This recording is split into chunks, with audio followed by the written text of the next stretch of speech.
শেষে বিক্ষোভ মিছিল এবং সমাবেশ করার কথাও জানান তারা।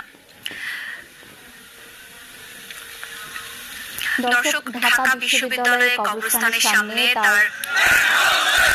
দর্শক আমরা দেখতে পাচ্ছি ঢাকা বিশ্ববিদ্যালয়ে তার মরদেহ এখন নিয়ে যাওয়া হচ্ছে।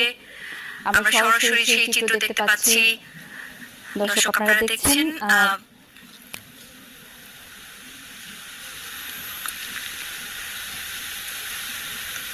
আল্লাহ যেন তাকে সর্বোচ্চ জান্নাত দান করেন।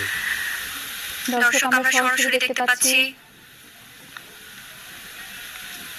তরুণ সমাজের তরুণ নেতা আপনারা দেখছেন যে